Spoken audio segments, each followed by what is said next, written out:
Good afternoon, everyone, and welcome to our Angels Rest Blessing for May. My name is Patty Hegwood, and I will be starting off our services today.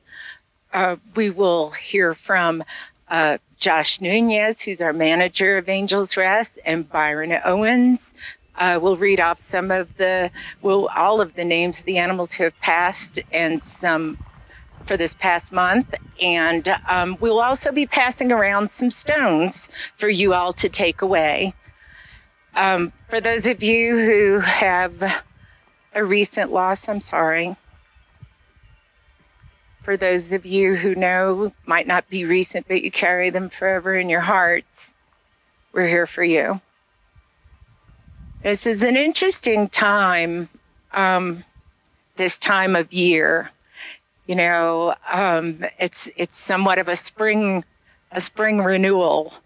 You know, we're all digging out from the winter. We're experiencing the winds of spring, and with that comes some uncovering and unfolding and all those ruminations of winter that we sat with. And now we're looking at ourselves and going, okay, are we ready?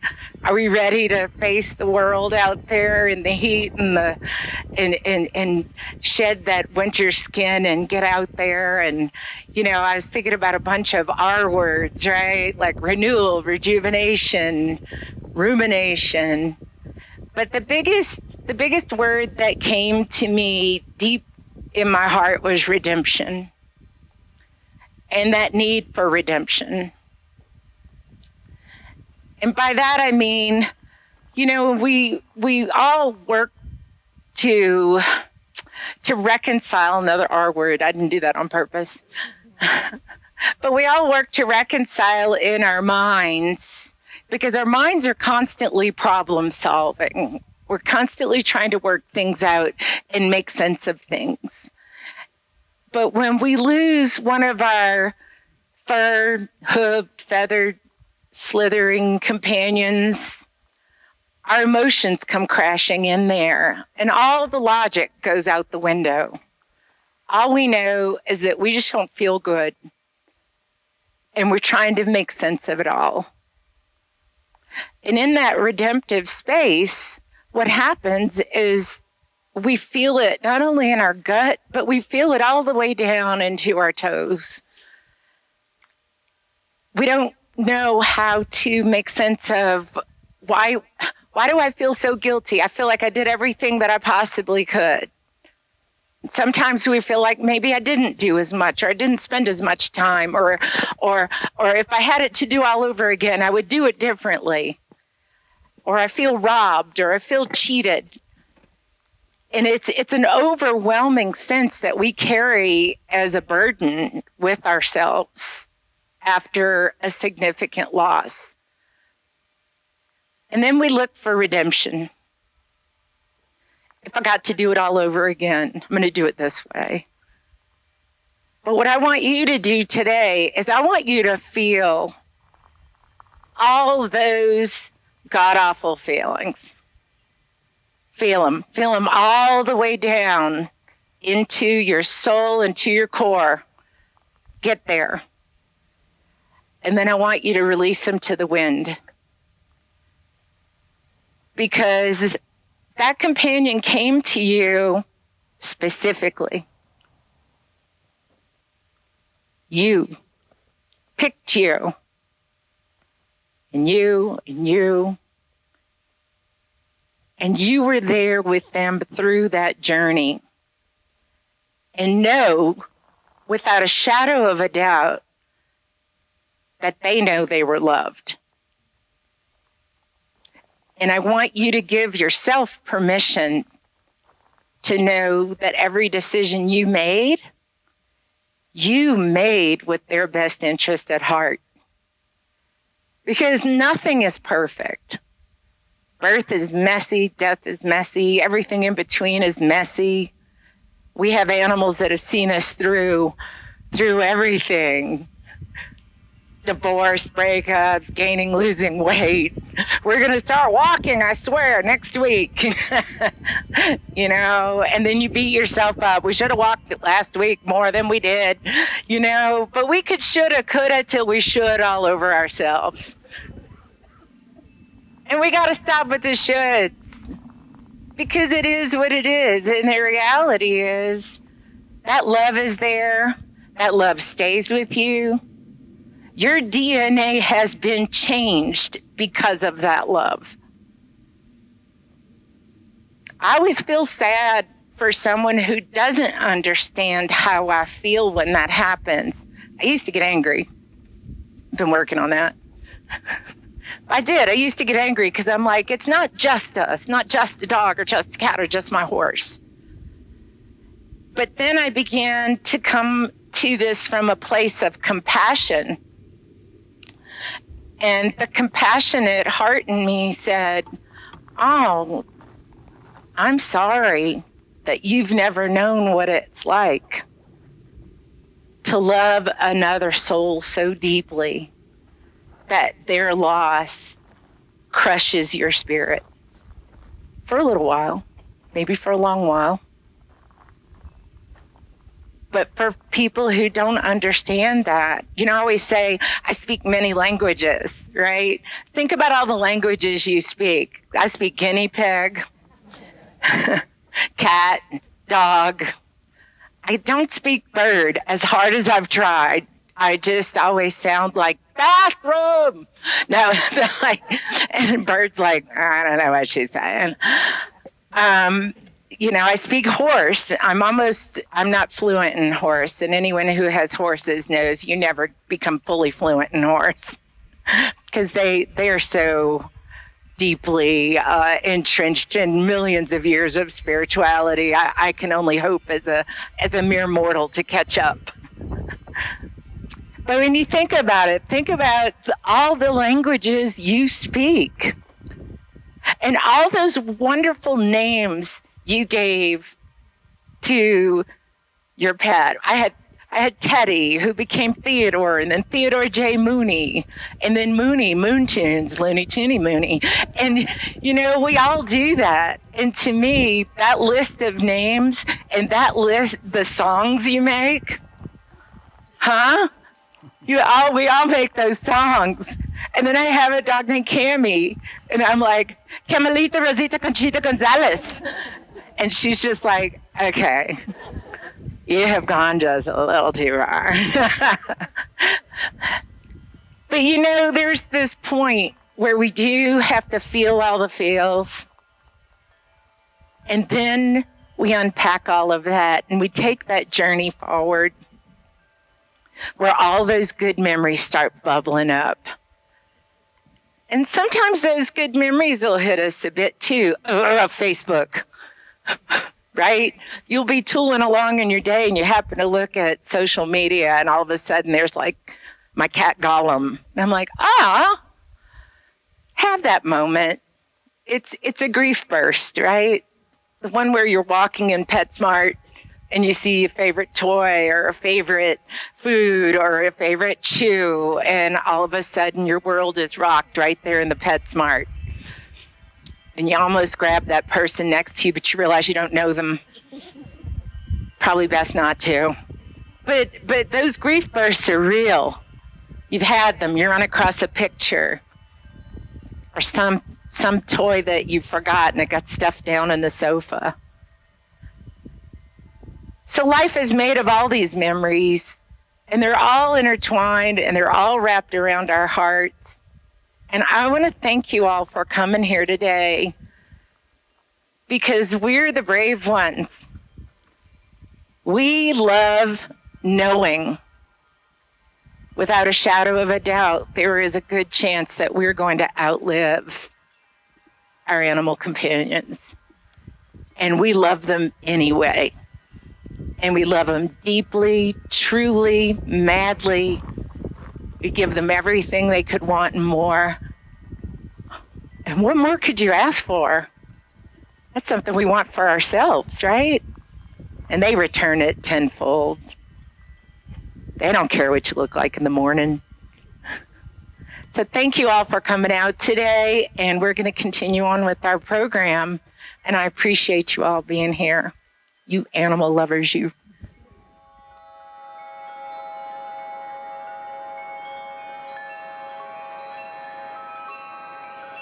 Hello, everybody. My name is Josh. I'm the manager here at Angels Rest. It's good to see everybody. It looks like my little speech of the village kind of helped out. We'll get some of you out here. So thank you all for coming out. At this point in the program, I'll read off some of the names of the animals that had passed on for this month. Either the BFAS animals, members of Best Friends, or some of the attendees out here today. So we will start here at the BFAS animals for Cat World. Opura, Whiskers, Reuben, Caroline, and Prim. In Dogtown, we lost Callaway, Rutger, and Charlie. And in horses, we lost Haiku, the goat. Now, for tributes for members and staff that were pets of members and staff, we lost the Powell family pets, Rosie, FKA, Rosita, Lulu, Lily, Dylan, another Lily, Claude, Cody, and Bernie, Chelsea, Alan, family pets, Izzy, and Sam, and Harrison. Now, these were tributes sent in from friends and founders, our attendees out here today. Allie, Tiana, Seattle, Star, Heidi, Ludo, Nestle, Hershey, Chloe, Mocha, Sandy, Pablo, McKinley, Everest, Bo, Jasper, Shasta, Steve, Little, Kylie, Bear, Daisy, Cinnamon, Athena, Wyatt Jones, Graveline, Cisco Golding, Gracie, Oscar, Chiquita, Panda, Morgan, Mahogany's Spirit, Roxy's Amazing Grace, Chrissy Lee, Sophie Pop, Samantha, Sabrina, Shadow, also known as Boo, Keeper, Shadow, Peter, Poe, Loopy, Juby, Brady, Atticus, Lucy, Spider-Man, Ollie, Alfie, Rumba, Jackson, Max, Luna Lovegood, Ethel May, Choo Choo, I believe, Otis, Sophie, Friday, Bach Dory, Pandy, Chiquita, Ginger, Knuckles, Weeper, Pinky, Benny, Buddy, Sport, Nikki, Zach, Tucker Butler, Zoe the Rescue Pup, Oakley, Macy Gray, Churchill, Mr. Winston, Tiger, Gretchen, Benny, Keely, and Daphne. Thank you for all listening. Now I will go ahead and turn this over to Byron, who's one of our caretakers here at Angels Rest.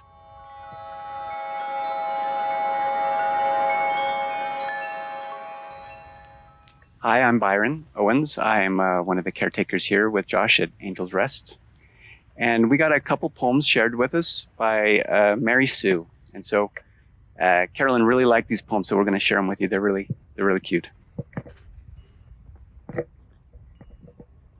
Chaos. No, no, no, that name rings true.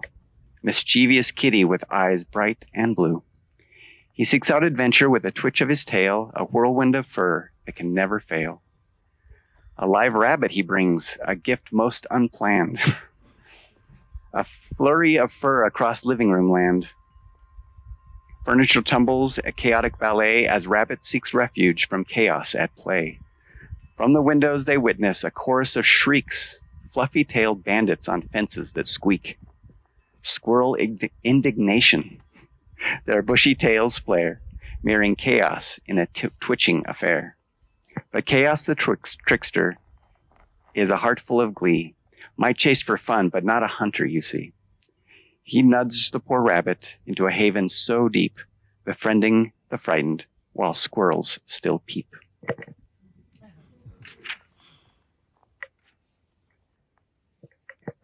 And this is a poem for two friendly neighbors.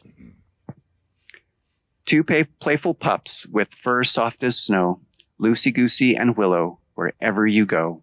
The neighborhood misses your barks and your licks. Two hearts full of sunshine, leaving paw prints so thick. Across the rainbow bridge, a journey you took, chased butterflies playfully by a shimmering brook. Through tears we may shed your presence so dear, joyful memories linger to banish each tear. Greetings, old friends, with tails held high across grassy fields neath the boundless sky, sniffing out treats with playful delight, forever at peace, bathed in heavenly light. You brought so much love with each playful nudge, warming our hearts, a loyal, furry judge. Your friendship a treasure, a bond ever strong. In our memories, you'll live in a happy dog song. So run free, dear Lucy, and Willow so true, across the rainbow bridge, forever brand new. Though you're gone from our sight, our spirits will stay. Two guardian angels watching over us each day. So we'd like to take a moment of silence, while our guardian angels are looking over us and saying thank you for this moment. And then I will pass it back to Patty.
So I was sitting there listening to the naming of names, and one of the things that came to mind for me is I've been with best friends now for 18 years. I was a child. one of the things that distinguished Best Friends apart from other animal welfare organizations that I was looking for at the time, there was one thing that really rang, I'd say, louder than any other, literature I'd come across, and that was the positive nature of the stories that Best Friends told. And as I joined up and I got in a bit deeper, I realized that these are all individuals. They have names. And although it might seem like, wow, that many animals within a month had passed, sometimes they're litters that just didn't fare well. Sometimes they've, come to us and we've done everything we could to help them. But one of the things that really rings true for me, because I've been here so long and at the sanctuary, I know that every one of those names meant something to someone here. And that they were touched and cradled and loved, and they were treated to the best of our ability. So when you hear of, yes, we are still in that space of thousands of animals yet needing to be saved, focusing on the individual is really super important. And I think it's one of the things that we absolutely do best. And when I was sitting there, it really touches me deeply, because I know firsthand that every one of those names, somebody shed a tear, or many, when they passed. So even though this day seems a bit somber, it's also a celebration. It's a celebration of lives that have touched our lives that have made a difference to everyone that they've come across, whether briefly, or whether the struggle was long, or whether we found, they came across our path late in life. They at least knew somebody cared. And that's super important.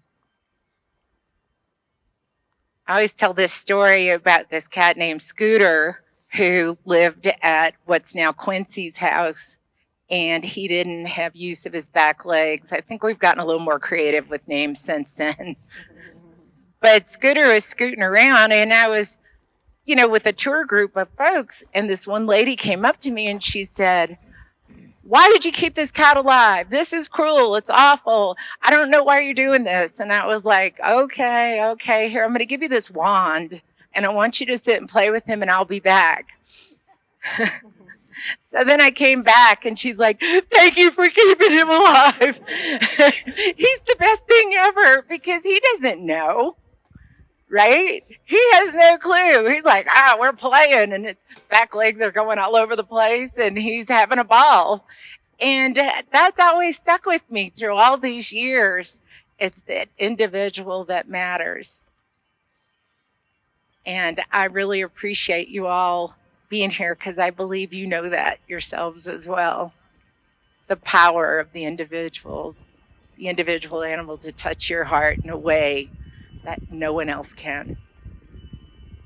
So I'm going to read a very small poem, and then we're going to get to passing out the rocks so that you have a little something. And when you're feeling, I find nice smooth stones always feel great when you're having that moment that clutches at your heart that's just a bit grounding.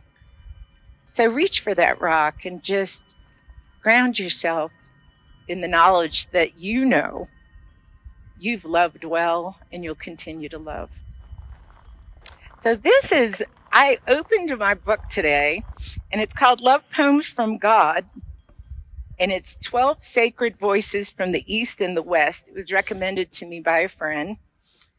And it went straight to this poem, and I said, that's the one. And it's written by someone named Meister Eckhart, who was alive from 1260 to 1328. And it's called Love Does That.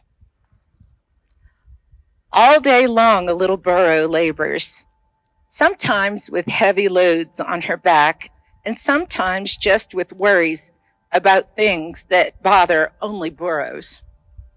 And worries, as we know, can be more exhausting than physical labor. Once in a while, a kind monk comes to her stable and brings a pair, but more than that. He looks into the burro's eyes and touches her ears. And for a few seconds, the burro is free and even seems to laugh. Because love does that. Love frees. Sweet little poem. Thank you all for coming out. We really appreciate you. And Josh and Byron, are y'all going to pass the box around? Here comes the box of stones. Thank you again. Y'all have a good day.